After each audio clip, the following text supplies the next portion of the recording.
The Ice Queen's domain, the bridge of the Calthurian dreadnought Frozen Blade, hummed with deadly efficiency. At its center stood Commander Vexthara, her crystalline blue skin reflecting the harsh lighting of the command deck.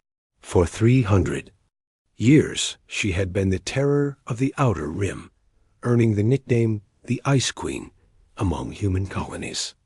Her victories were legendary, her mercy non-existent. Captain Jake Morrison of the human exploration vessel Wanderer had expected to die the moment his ship was captured. Instead, he found himself standing in what looked like an ice palace, facing the most feared warrior in the galaxy. The temperature in the room was several degrees below freezing, perfect for Caltharian physiology, but uncomfortable for humans. "You are not what I expected," Vexthara said, her voice carrying the musical quality of her species. She circled him like a predator, her armor gleaming with embedded ice crystals. "Human captains usually beg for their lives by now." Jake smiled, his breath visible in the cold air. "Sorry to disappoint you, but I've always been told I'm terrible at meeting expectations." Something flickered in her pale blue eyes. In 3 centuries of warfare, no prisoner had ever joked with her. They cowered, they pleaded, they tried to bargain. They never smiled. The expression on the human's face was completely foreign to her experience. "Your ship was carrying archaeological equipment," she continued, trying to regain her composure. "Explain your mission in this sector." "We were studying the ruins on Kepler 442b," Jake replied honestly. "Ancient civilizations fascinate me. There's something beautiful about uncovering the stories of people who lived thousands of years ago." Vexthara paused. She had destroyed 17 worlds, conquered 43 star systems, and never once considered the history she was erasing. The concept of preserving the past, rather than simply taking what was valuable, was alien to her. "Beauty is weakness," she said, but her voice lacked its usual conviction. "Is it?" Jake asked, gesturing toward the ice formations decorating her command chamber. "Because I have to say, this is one of the most beautiful rooms I've ever seen. The way the light catches those crystal formations is absolutely stunning." For the first time in 300 years, Commander Vexthara felt heat rise to her cheeks. No one had ever called her domain beautiful. Feared, yes. Impressive, certainly. But beautiful? The word hit her like a solar flare, warming something deep inside her frozen heart. She turned away, struggling to maintain her composure. This human was dangerous in a way she had never encountered before. He wasn't attacking her defenses. He was melting them. Cracks in the ice, the interrogation continued for hours, but it felt more like a conversation than an extraction. Jake found himself genuinely curious about Caltharian culture, asking questions that no prisoner had ever asked before.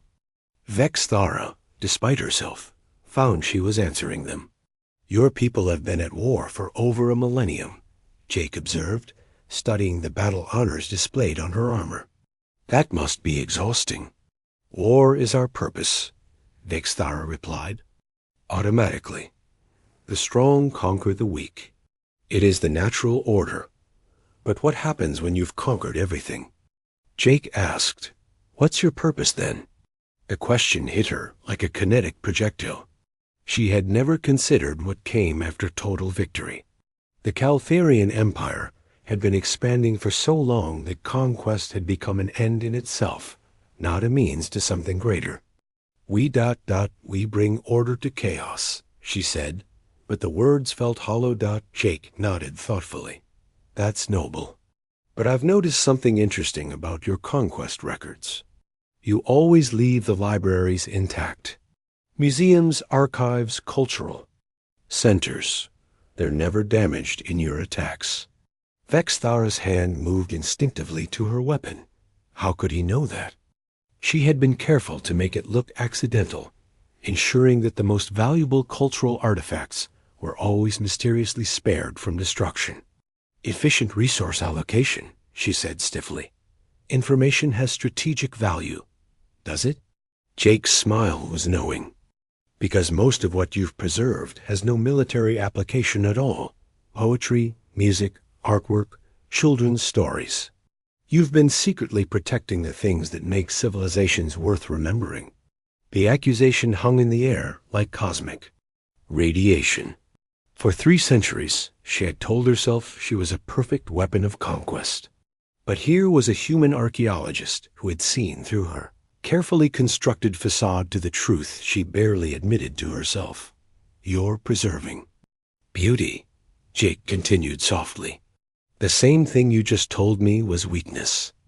Vexthara felt something crack inside her chest, like ice beginning to thaw after an endless winter.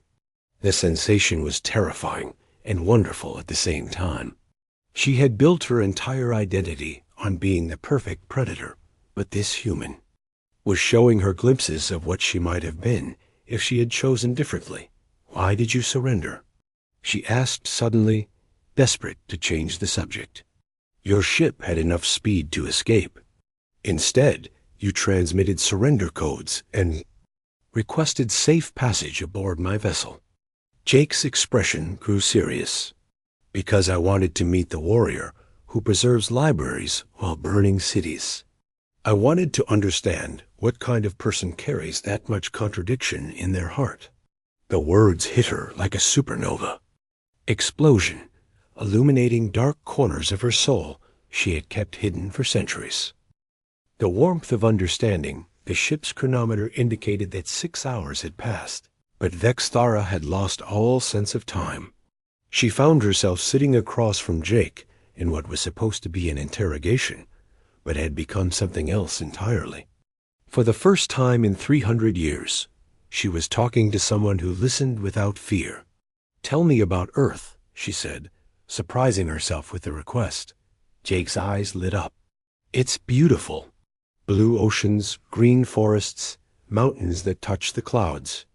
But the most amazing thing about Earth isn't the geography, it's the diversity. Thousands of different cultures, languages, art forms, all coexisting on one small world. That sounds chaotic, Vexthara said, but she was fascinated despite herself. It is chaotic, Jake agreed, and it's wonderful. Do you know we have over 6,000 different languages? Each one represents a unique way of seeing the universe. When I'm studying ancient ruins, I sometimes find scripts that remind me of languages from Earth I've never even heard of. Vexthara tried to imagine such diversity.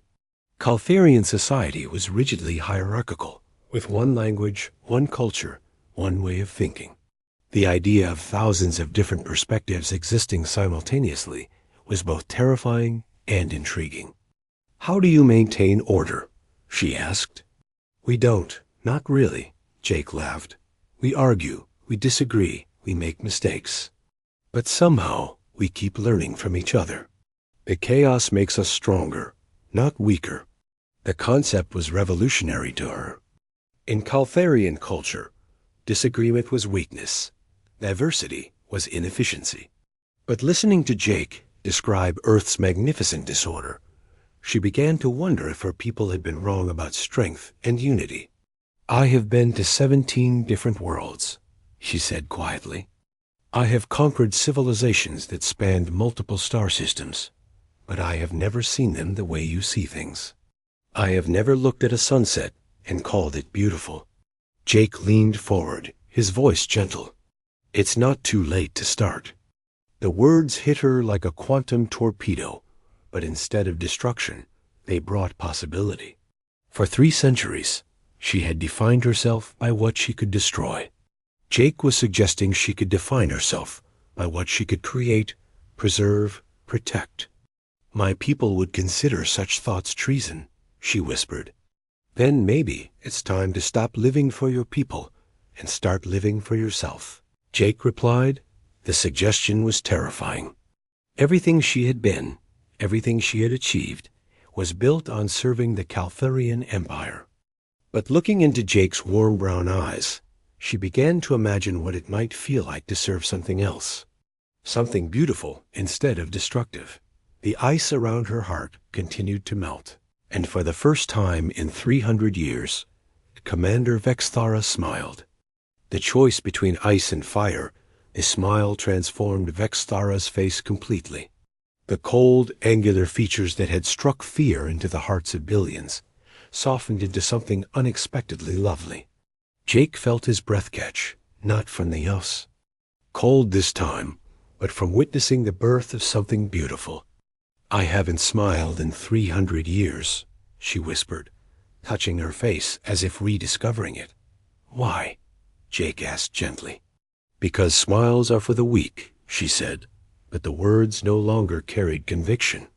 "A Caltharian warrior must be ice. Cold, hard, unbreaking. But ice melts," Jake observed. "It's not really unbreaking at all. It just looks that way until something warm enough comes along." The metaphor struck her like lightning. She had spent centuries building walls of ice around her heart, convincing herself they were impenetrable. But Jake hadn't attacked those walls. He had simply been warm enough to melt them naturally. An alarm suddenly pierced the chamber's quiet atmosphere. Vexthara's second-in-command, Lieutenant Sektar, appeared on the communication display. "Commander, we're receiving transmission from the Caltharian High Command. Admiral Vorthak demands an immediate report on the human prisoner's interrogation." The warmth drained from Vexthara's face as reality crashed back around her. Admiral. Vorthak was her superior, a warrior even more ruthless than herself. He would expect Jake to be broken, his mind stripped of information through neural extraction. "Tell the Admiral I am conducting advanced psychological analysis," she said. "I will report when the process is complete." Sektar's expression was skeptical, but he nodded and closed the channel. Jake had watched the exchange with growing understanding. "You're protecting me," he said. "I am following proper interrogation protocols," she replied stiffly, but they both knew it was a lie. What happens when your admiral gets tired of waiting? Vexthara was quiet for a long moment. Standard procedure would be neural extraction followed by termination. You would be dead within the hour. And you would go back to conquering worlds and destroying civilizations. "Yes," she whispered, but the word tasted like poison. Jake stood up, moving closer to her despite the risk. "There's another choice." "What choice?" she asked, though she was afraid to hear the answer. "Come with me. Leave the Caltharian Empire. Help me preserve the things you've been secretly protecting all these years." The suggestion was madness. Desertion was punishable by death, and she would be hunted across the galaxy. But as Jake extended his hand toward her, she realized that for the first time in 300 years, someone was offering her a chance to be something other than a weapon. The ice around her heart cracked a little more. The choice between her old life and something completely unknown hung in the balance like a star on the edge of collapse. When ice becomes fire, Vexthara stared at Jake's outstretched hand as if it were an alien artifact she couldn't quite comprehend. Everything she had been taught, everything she had believed about strength and duty, warred against the growing warmth in her chest. "You don't understand what you're asking," she said. "I am a weapon of the Caltharian Empire. I have destroyed worlds, ended civilizations. The blood of billions is on my hands. And you've also secretly preserved the greatest treasures of those." "Civilizations," Jake replied. "You've chosen mercy when you could have chosen cruelty. That's not the action of a weapon. It's the action of someone who still has a soul." The word soul resonated through her like a harmonic frequency. Caltharians didn't believe in souls, only in strength and purpose. But Jake spoke of it as if it were the most natural thing in the galaxy. Another alarm sounded, more urgent this time. Lieutenant Sektar's voice crackled through the communication system. "Commander, Admiral Vorthak's flagship has entered the system. He's demanding to board immediately." Terror flooded through her. Vorthak would know instantly that she had compromised herself. The neural extraction would begin within minutes of his arrival, and Jake would die screaming as his mind was torn apart. "How long until he arrives?" she asked. 12 minutes, Commander. 12 minutes to choose between 300 years of certainty and the terrifying possibility of freedom. Vexthara looked at Jake, seeing not a prisoner, but a doorway to a life she had never imagined possible. "If I do this," she said quietly, "there's no going back. They'll hunt us across the galaxy. We'll be fugitives forever." Jake smiled that warm, impossible smile that had started melting her defenses from the moment they met. Forever sounds like just long enough to see all the beautiful things in the universe. The last of the ice around her heart shattered completely.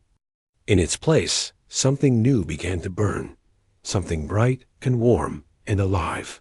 For 300 years, she had been the coldest warrior in space.